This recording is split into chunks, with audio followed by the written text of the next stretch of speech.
నమస్తే, మీరు చూస్తున్న తెలంగాణ 19 టీవీ.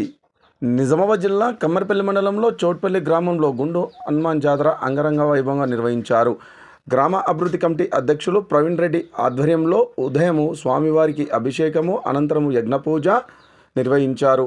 ఈ కార్యక్రమంలో గ్రామ ప్రజలు, చుట్టుపక్కల గ్రామాల నుంచి సుమారు 15,000 నుంచి 20,000 మంది భక్తులు స్వామివారి దర్శించుకొని అన్నప్రసాదం స్వీకరించారు.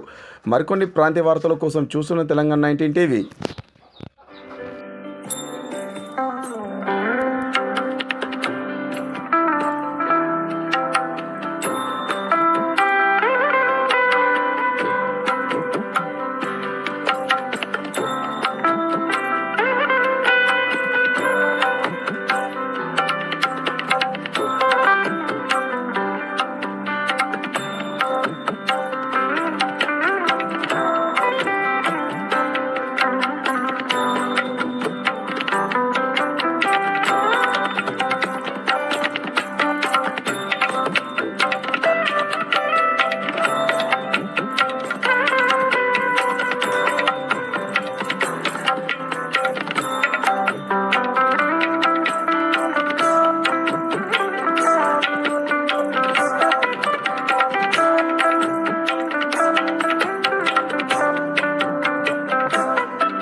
ప్రభావనామ సంవత్సరాన్ని పురస్కరించుకొని మండల కేంద్రంలోని కమ్మర్పల్లి మండల కేంద్రంలోని చౌట్పల్లి గ్రామంలో గుండు హనుమన్ల దేవాలయం వద్ద ప్రొద్దున పూట అభిషేకము, సింధూరము, యజ్ఞము, దాదాపు 30 అడుగుల విగ్రహ హనుమంతుడికి అభిషేకము, అర్చన చేయడం జరిగింది. ఆ తర్వాత అన్నదాన కార్యక్రమం పెట్టడం జరిగింది. అందులో భాగంగా చుట్టుపక్కల గ్రామాల వారు దాదాపు 10-20 గ్రామాల ప్రజలు రావడం జరిగింది. సుమారుగా ఒక 5,000 మంది ఇక్కడికి రావడం జరిగింది. అనంతరం అన్నదాన కార్యక్రమంలో పాల్గొని విజయవంతం చేయడం జరిగింది. ఈ కార్యక్రమంలో చౌట్పల్లి గ్రామాభివృద్ధి కమిటీ వారు, గ్రామ ప్రజలు పాల్గొనడం జరిగింది.